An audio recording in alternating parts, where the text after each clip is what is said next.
xam naa Cheikh Bara Ndiaye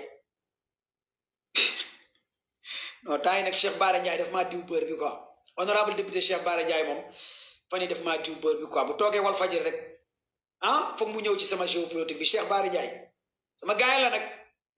moo yëngal dëkk bi de waaw garabu nee na man Mara garabu bu kese te su koy 35 nag Mara garabu yaa yëngal dëkk bi day sa kalanda non garabu yi mooy yëngal doctorat yi intellectuel yi Cheikh Bara Ndiaye garabu bi temps yi moom yaa yor bës bi su ma la ko defalee bien garabu bi sa bayre bi am na doole de le Mara garabu moo tere ne la waa coalition Jomo Kenyatta kon gars yi léegi dañuy ñëw un peu ci Sénégal xam nga Sénégal tey lu yàgg naa leen wax d'ici 2 semaines di ngeen gis loxo dina dar gémmiñ président Diomaye li mu wax man bettu ma parce que wax naa ko 1 an ci ginnaaw ne Diomaye du Sonko du Diomaye dafa am ay ambition bale bi mu yoroon war a bale kulunaay bale bi léegi waa Pastef lay bale ak képp ku ànd ak Sonko yéenay moom bale bi mu yoroon ñu joxal ko Bignona mu war a bale kulunaa bi léegi bale bi képp kuy ànd ak Sonko lay bale lii foog ngeen xam ko d'abord parce que il est dans le système Diomaye nekkatul ci ay projet mu ci système bi bu ñu fi recevoir doomu Georges Soros bi Alexandre Soros ma taxaw fii di ko wax yéen patriotes yi ngeen taxaw ne non nga parce que xamu leen kan mooy Alexandre Soros fii lañ ko recevoir au Sénégal ci palais présidentiel ñooñu ce sont des éléments du système ki doon réduire population mondiale nan la tudd le gars dit comment il s'appelle Bill Gates le projet de Bill Gates au Sénégal boobu laa xam ne ñii Diomaye pare na ci système bi ñaareel bi l'homme du système du projet nouvel ordre mondial kan la mooy Trump avec Diomaye nii la bu mu demee États-Unis lan la wax Trump yéen ñëpp gis ngeen ko Sonko lan la wax Trump il est dans le système Alexandre Soros c'est le cœur du système Bill Gates c'est le cœur du système te ñooñu ñëpp sont avec Diomaye et les éléments de Diomaye te ñooñu ñooy yor li nga xamante ne mooy xaalis buy dem ci wàllu borom ñaari tur yi wàllu góor jigéen ñi wàllu pacte nouvel ordre mondial yi lii c'est hyper important pour ngeen xam ko parce que ñooñu moo tax Diomaye daa am lu ñu ko tegal ci table bi dafa am garantie la bu ngeen yaakaaree ne lii nii nekk na lu yomb du yomb su koy 35 yi dina génn parce que nekkul lu yomb parce que xam na ne en âme et conscient Sonko balaa nga koy attaqué foog nga pare te pare na instant yi balaa nga koy attaqué foog nga am background te am na background balaa nga koy attaqué foog nga am foo teg sa loxo te tegal nañ ko loxo bi te loxo bi dugg na ci soos son excellence président Diomaye kon bu génne utiliser terme Ousmane le guide de la révolution di ko attaqué kan lay neexal États-Unis ak européens ñan ñooy xeex ak guide de la révolution ce sont les Américains Banque mondiale ñan ñoo ko gën a moom FMI bi ko moom Américains et européens la quand tu attaques le guide de la révolution iranien Ousmane Sonko en parabole barke démb Sonko moo attaqué Trump yow nga attaqué nga déshabillé l'ennemi de Trump au Sénégal mais Trump day kontaan ci yow xam nga lii mooy l'état profond bi ma leen yàgg wax l'état profond yàgg naa di leen wax l'état profond xam nga Sénégal ndeysaan ñoom dañuy analyser cas bi le cas du président Diomaye et sa coalition dañu koy analyser Sénégal kese affaire bi du Sénégal kese affaire bi lu gën a am doole nekkul Sénégal fii laa taxaw ne Sonko bu mu dem France te yàlla moo ñu musal Sonko demul France Sonko bu demoon France catastrophe mooy am wallahi les humiliation mooy am parce que c'est l'état profond ku yaakaar ci yéen mbir mi diggante Diomaye ak Sonko kese la yaa ngi nax sa bopp ku yaakaar ci yéen problème bii xew Diomaye la ak Sonko Diomaye moom kese la ak waa coalition ñoom Bita mécanicien ñoom Abdourahmane Diouf yaa ngi nax sa bopp y a des garanties te garanties yi duñu ay nit yuy caaxaan parce que Sonko c'est l'AS. Sonko c'est l'AS. Sonko c'est souverainisme. Sonko c'est nationalisme. Sonko c'est l'africanité. Sonko c'est l'éveil de la conscience. Alors que le programme Nouvel Ordre Mondial, Sonko dérange. Gars, tapotez et partagez le live. Moi, quand je vois certains chroniqueurs à la télé, donc non, Diomaye dafa wor. Gars, ne non, mi Sénégal, ay nangam. Ma leen su ngeen xamoon le doctrine du Nouvel Ordre Mondial nan lay doxee. Su ngeen xamoon ñan ñoo ŋànk àdduna bi. Su ngeen xamoon ñan ñoo yor projet bi. Su ngeen xamoon révolution bii émotion ak sentiment da ko jeexal te tey la xeex bi war a gën a tàmbali te tey ngeen war a mën a xeex. Gis nga révolution kenn du ko négocier te Sonko révolution la indi. Révolution du benn xeex ay xeex la mu doog a ñëw ku yaakaar ci révolution benn xeex kese la non tous les révolutions yu mës a am ay xeex yu métti la nga doog a ñëw te Sonko mooy révolution. Sonko mi attaqué tout une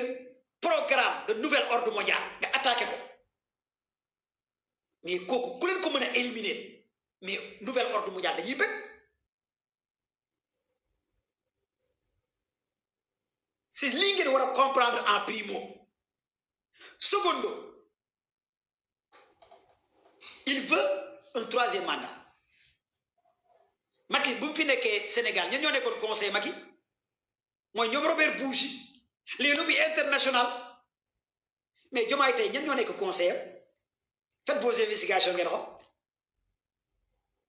ñan ñoo nekk conseil. Les heures qui viennent di ngeen di gis ay européens yu bàyyi ko Europe yi ñëw fii ay fan yii di ñëw ay fan yii di ñëw da ngeen di gis ñu bàyyi ko États-Unis ñëw fii loxo dina dar gémmiñ ay fan yii di ñëw dina am ñoo xamante ne dinañ pare pour jox ko ay xaalis financer président Diomaye pour jàppale ko ci Sénégal barke Rasulillah tàggatoo ak Sonko ñu jox la xaalis lobby góor jigéen ñi kese laa wax. ñoom Diomaye boo éliminer Sonko lu ñu joxul Macky Sall sax mën nañ la koo jox lu mu góor jigéen lii mooy agenda bu gën a dangereux parce que c'est la première fois dans l'histoire Sénégal nekk seen berceau seen maan seen lekkeekaay Ousmane ñëw bloqué leen criminaliser lu mu góor jigéen ñi te fii moo nekkoon seen capitale presque Sénégal île de l'Afrique de l'Ouest góor jigéen ñi fii moo nekkoon seen capitale yu Mali yu Burkina yu Niger fépp Dakar moo nekkoon seen capitale. xaalisu bu pour ngeen xam ko d'abord ñoom comment ça fonctionne. kon donc lii am nii warul bett kenn li nga soxla deuxième mandat waaw moom laa soxla mais boo soxlaa deuxième mandat defal ñu lii ñu defal la lii nouvel ordre mondial bi noonu lay demee yoon da nga soxla deuxième mandat waaw da nga soxla xaalis waaw mais defal ñu lii ñu defal la lii mais dara du la ci fekk ñun ñoo yor lii yow yaa yor lii ñun ñooy gérer lii yaay gérer lii new ordre mondial noonu lay doxee la famille. Il faut savoir lire le jeu. L'enjeu c'est le monde du Dajjal moo taxaw nii l'incarnation du guide de la révolution. Benn question laa leen di poser lan moo déranger président Diomaye ba mu ne Sonko musul réclamer guide de la révolution pourquoi muy utiliser loolu di attaquer guide de la révolution. Pour yéen le fait de dire guide de la révolution il fait allusion à qui kan lay neexal États-Unis Trump kan moo attaqué Trump ñaari fan yi ci ginnaaw Ousmane Sonko kan lay Diomaye di jëlal part mais Trump amut leneen.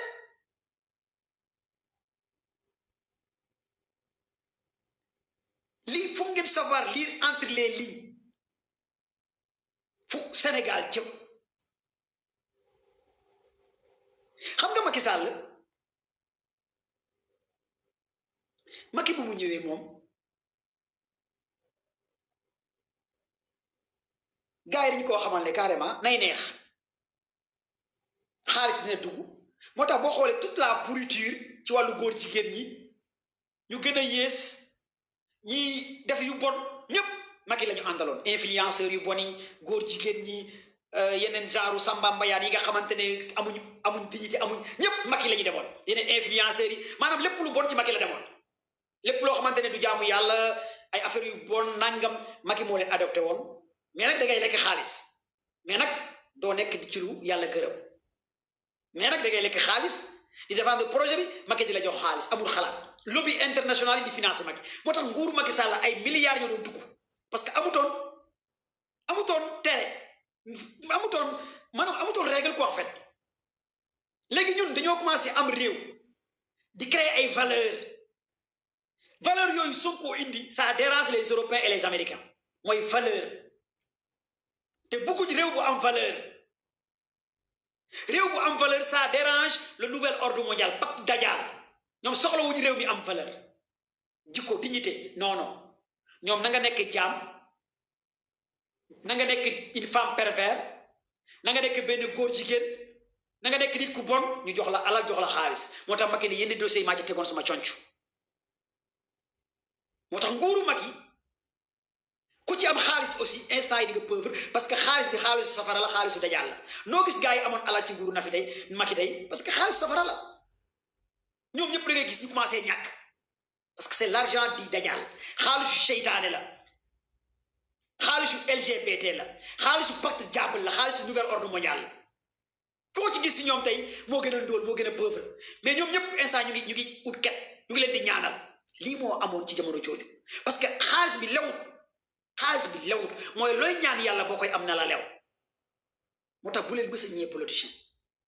bu leen mës a ñëwee politicien lii moom dama leen koy wax 50,000 yu lew yi ngeen di liggéey chaque fin du mois wala 100,000 francs yu lew seen ñàkk moo gën a barke junni yoon ay millions politiciens parce que xaalisu politicien lu ci ëpp xaalisu safara la xaalisu góor jigéen la xaalisu Dajjal la xaalisu pacte diable la xaalisu nouvel ordre mondial la xaalisu Dajjal la xaalisu deret la lii foog ngeen xam ko d'abord surtout nag les talibé Sëñ Touba ngay talibé Sëñ Touba talibé Cheikh talibé Baye Niass talibé nangam bul mës a ñee politicien bu dugg ci oto buy jar 100 millions 200 millions en général nan ngay gis ñuy mujjee politiciens yi genre yooyu ay cancer ay tension ay diabète ay am problème doom problème tële maanaam ay feebar ñoo leen di sonal biir yi neen nii koo ci gis biir baa ngi nii xooleen gars yi ma leen di wax rek biir yaa nii lexi génn seen doom yi mel ni ay kus kondrong du ngeen gis am na xooleen gars yi seen doom yi rek doo ngeen mës a gis seen doom yi seen kër yi bu ngeen duggee ay jinne ngeen di gis seen doom yi jigéen yi doo xam ne biir bi ak bopp bi ay doom yi jigéen yu ñaaw la ñuy am ay doomu góor yu mel ni kus kondrong parce que yàlla moo leen di nattu seen kër yi day rafet nice mais bu ngeen duggee ci kër yi ay jinne ngeen di gis ay jinne Maymuna seen biir yi toll nii parce que l'argent sale xaalisu riba lii mooy lu am ci Sénégal gii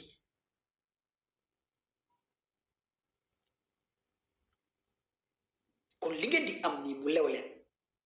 bu leen ñee gaay en 2023 bi ma nekkee kaso ca kaw la da am benn kilifa bu mag bu woo sama grand frère ma bokk ak ndek baay woo sama beneen xarit bu ma gën a jege mu ne commando baay bu pare woon pour jàppale Macky Sall suba ñu génnee ko jox ko ay millions yóbbu ko Canada wala yóbbu ko feneen wala jàppale ko wala defal ko nangam mu jàppale Macky parce que moom pël la Macky pël la lépp lu mu soxla ñu defal ko mu am teraanga sama grand frère bi ne leen hey bés bu ngeen waxee loolu commando baay da leen di lekk ñii ñun ci ay gor lañ ay garmi lañ ay doomu sang lañ ñun duñu mës a jaay suñu dignité j'ai même perdu un ami par rapport à ça barke Cheikhou Tidiane li ma leen di wax nii barke Mawlana Cheikh Ibrahima Niass pour ma xamal leen nekk rek ñoom lu ñu bon mooy xool ku baax ñu jënd la yàq si jikko lii mooy jikkoy politicien dañuy xool ku gore ku nekk gor ñu gore di loola ñu xool ku baax ñu def la jaam ñu xool ku am dignité am personnalité jub ñu yàq si jikko ñoom lii mooy seen jikko alors que Ousmane Sonko nag dafa ñëw pour goreel defar jikko yi ak valeur yi lii mooy li ngeen war a xam ci gaay yi bu leen mës a ñee ñii Sonko 2029 même ñoom xam nañ 2029 Sonko mooy diriger Sénégal wala leneen mooy am Sénégal parce que ñun ñooy Sénégal ndaw ñi voilà yëpp moo tax ma ne xale yi ndaw ñi étape par étape su koy 35 yi 2028 dina génn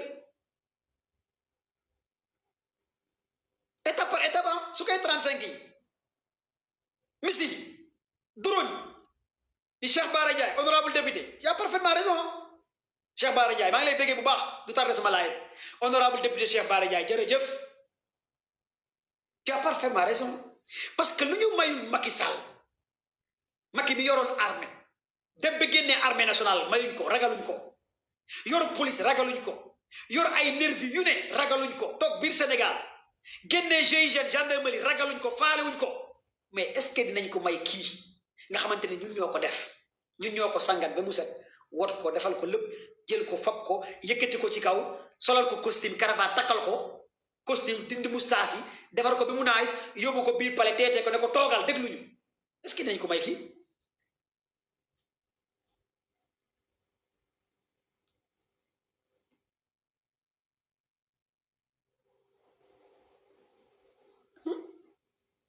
gars yi tapatale ngeen partage la s'il vous plaît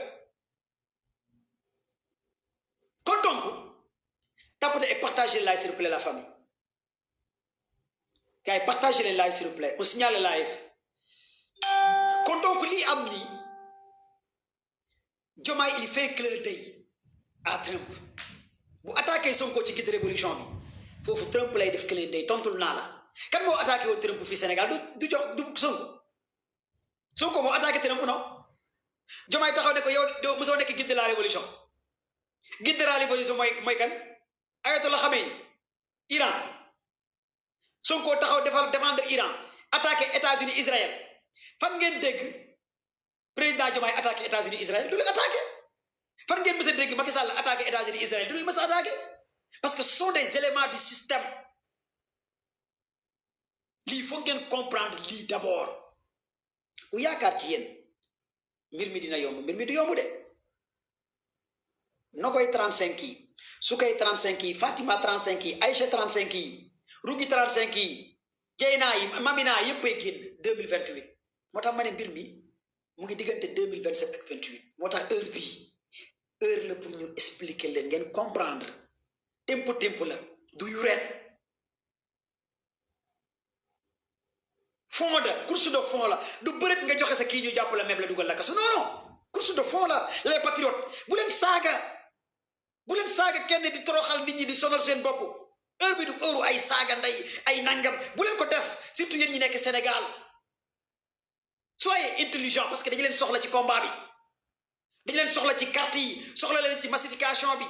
soxla ngeen bind ay carte électeur kon donc du salaamaaleykum bëre rek ngeen dal ci kawam ñu am prétexte jàppale dugal leen keso ils ont tout planifié bu leen jooy encore de plus kon lii am ni dañu leen di provoquer te nag gisagu leen dara parce que le nouveau gouvernement bi war a ñëw nii ak ministre de l'intérieur bu bees bu ñu war a jël nii foofu la combat bi nar a taxaw ak seen procureur bu bees le nouveau gouvernement bi war a ñëw ak seen procureur bu bees bu ñu war a tàbb ak seen ministre de l'intérieur bu bees bu war a tàbb foofu nag stratégie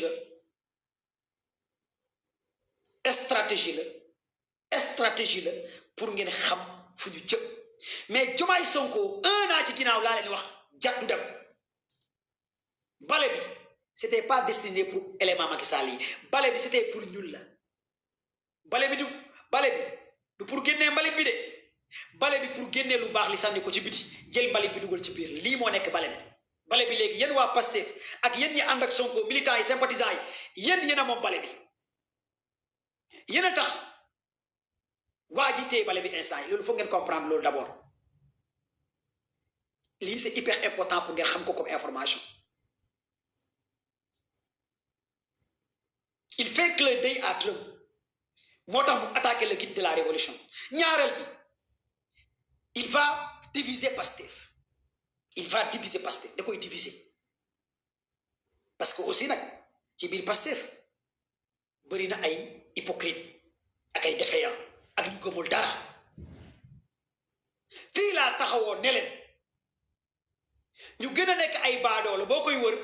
am na ci biir Pastef ay DG baadoolo ay ministre baadoolo ci biir Pastef ay PCA baadoolo ci biir Pastef parce que da ngeen a falu ba pare au lieu que ngeen jàppale sax seen militants yi xam nga ñun sax am nañ métier am nañ liggéey mais militants yi ci ñun la ñu ñëw suñu leen wooyee téléphone du ngeen leen faale DG yi du ñu faale seen militants yi au lieu que ngeen jàppale seen militants yi dooleel leen xam nga Macky Sall lu muy bon yées Macky Sall dafa mënoon nitam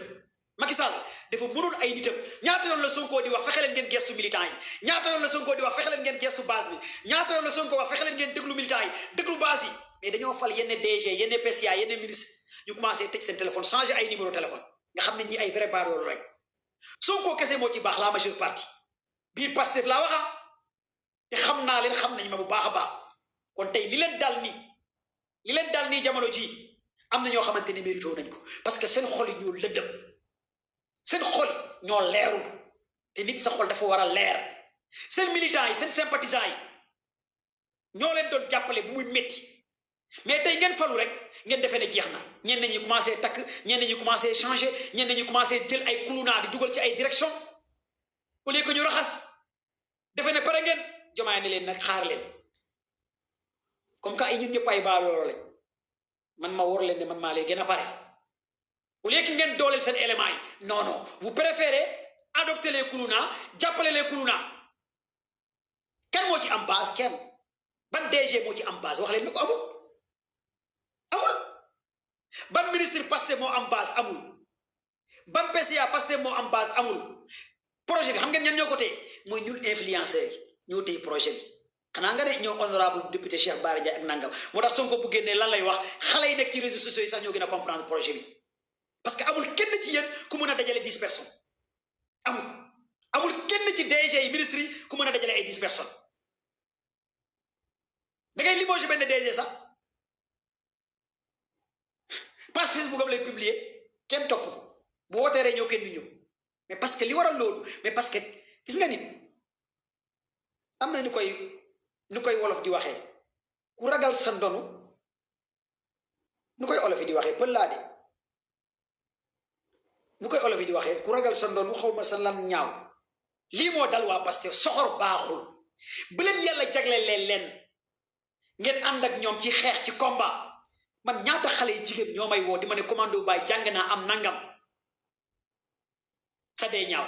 ñaata xale yu góor ñoo lay woo jàng am ay diplôme ay DG yu leen war a jëluñ leen mais ay kulunaa ñooy liggéey ci seen biir ay kulunaa la ñu préféré ñaata ministre ñoo xamante ne war nañ raxas kulunaa yi jël booy patriote yu leen doon xeexal jàng am lijaasa waxuñ ngeen jël élément projet bi kese de mais seen militant yu jàng am lijaasa am diplôme mais du ngeen leen jël Sonko kese moo ci gore Sonko moo baax Sonko moo yéene xale yi lu baax mais ñu gën a bëri Pastef ay ministre ay DG ay PCA ay vrai jaam lañ seen bopp kese moo leen ñoon te ñooñu nag ñu bëri dinañ war Ousmane Sonko ay vrai jaam lañ mon frère biir Pastef bëri na ay DG yoo xamante ne duñu dara suñu ànd ak ay booy tiktokeur yu inconscient di leen nax il préfère dajale ñetti tiktokeur yu dof ànd ak ñoom di nax booy di leen may ay 50 000 100 000 parce que dañoo ragal intellectuel benn nit ku jàng benn patriote bu jàng am diplôme yenn DG yi dañ lay daw benn patriote bu jàng am ay lijaasa yenn DG ministre yi dañ lay daw ñoom il préfère dem xooli benn tiktokeur bu dof bu xamul dara ñu ànd ak moom mu topp leen naan mu ngi neenu mu ngi nii directeur baa ngi nii ministre baa ngi nii waaw DG baa ngi nii parce que ay dof la ñuy wër quoi mais un gars bu jàng bu sereen bu xam lu mu bëgg ñoom soxlawuñ la ay vrai complexe lañ encore de plus te lii fu ngeen xam ko kon tey li leen dal nii Diomaye di leen seppi benn par benn di sànni ca xaj di seppi benn par benn di sànni amu leen base kan nga gis ñu dàq ko ci gars yi nga gis waa koñam génn wax leen ma ko dama leen di poser question ban DG ministre la Diomaye limogé ngeen gis quartier bi génn wala waa këram génne point de presse jamonoy Ablaye Wade de da ngay dàq benn ministre léegi wala DG gars yi de point de presse militant bi jamonoy Macky Sall da ngay dàq benn ministre benn DG militant bi waa këram génn mais gouvernement bi da ngay dàq benn ministre DG gars yi day tiwite wax leen ma ko wax leen ma ko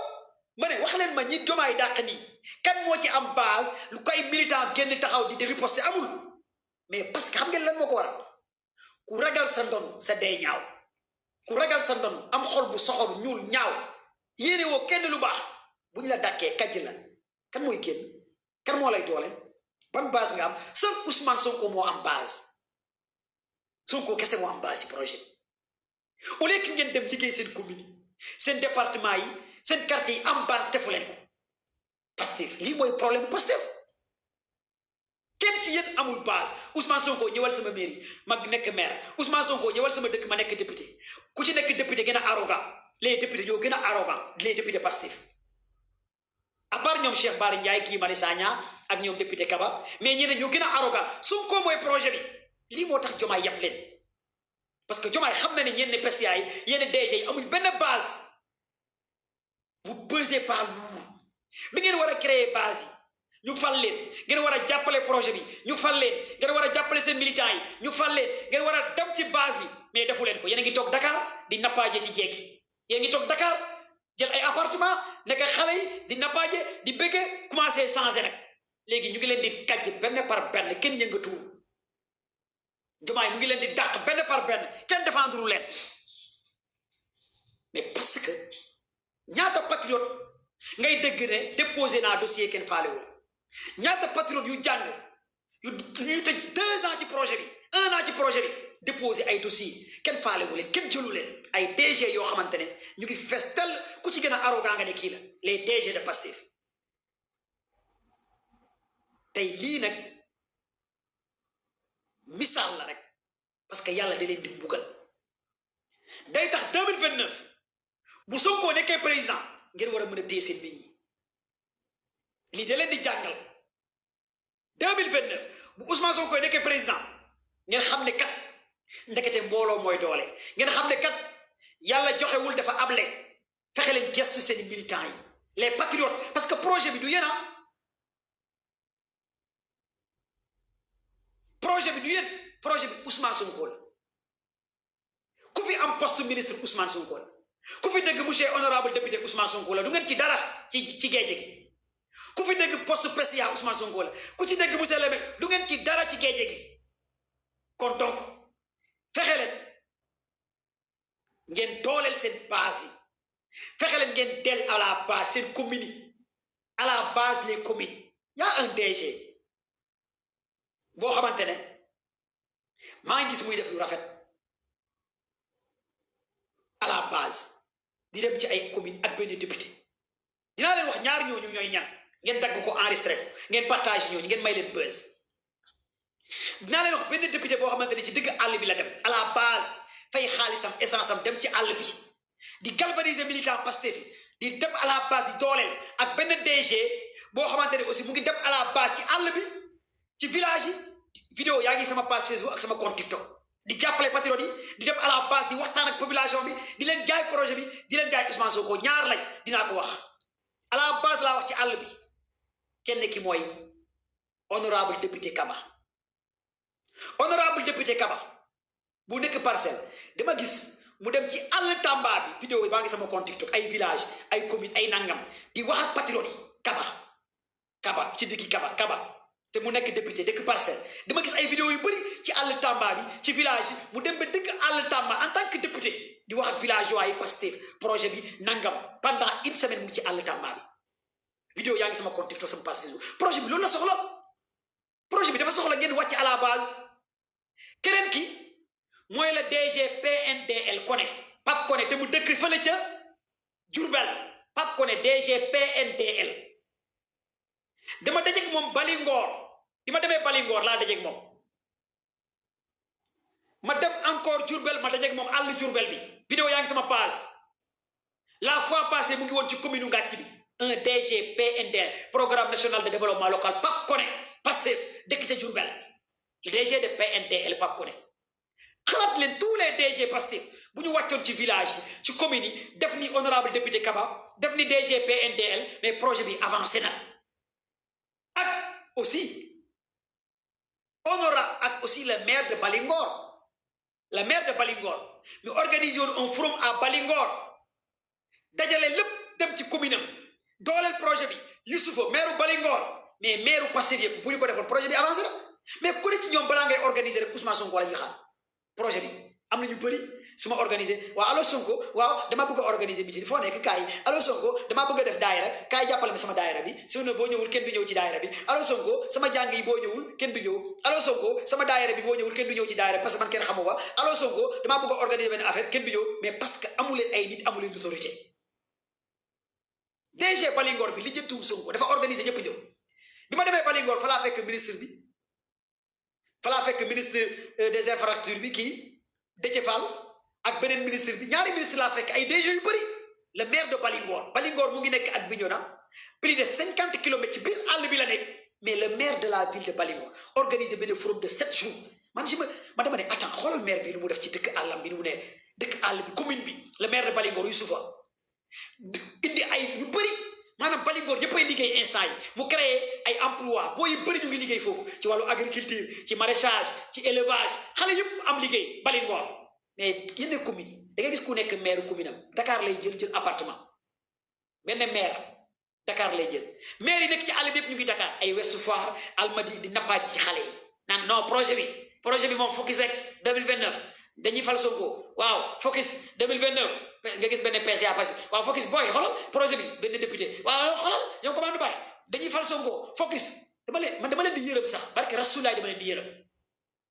dama leen di xool ba yàgg ma ne mais ñii poñe leen ba ñu ñëw rek dóor leen bañ parce que Sonko mooy liggéey ñoom ñuy dundee ko en fait ils n'ont rien foutu xale yi ñooy liggéey ci projet bi dara defuñ ko seen commune yi dañu organiser dañuy daw seen commune yi base bi amuñ base organiser wuñ dara ñoom Ousmane la ñu yaakaar lépp ci Ousmane ku baamaa dee rek waa ku selle gi kon tey bi leen Jomaay yabee ci doxin wi la parce que Jomaay waru leen mën a yab yéen a ko fal tey bu Jomaay taxawee lii yàgg naa di leen ko wax yéen a taxaw di force seen bopp Jomaay bu mu demee yàgg na ñaata rapport lañ fi kan lañ fi jàpp Mansour Faye dañ koo jàpp Amadou Sall dañ koo jàpp ana rapport 45 milliards armi ana Aliou Sall suñu 400 000 ngeen taxaw ne Jomaay mooy Sonko xam nga yéen man je pense que Seydi ne va pas à l'école ana Farba ana Taïbu ana gars yi ngeen taxaw fii ne Jomaay jërëjëf parce que da nga ñu teel a won sa bopp man damay sant Jomaay ci li mu def nii léegi nag dañuy xam kan moo ànd ak Sonko ak kan moo àndut ak Sonko kon Jomaay li nga def jërëjëf parce que da ngay tax ñu teel a xam kan mooy kan man j'aime bien li Jomaay def parce que fu mu ne da ngeen di xam DG kulu naay ak DG yu dul kulu naay j'aime bien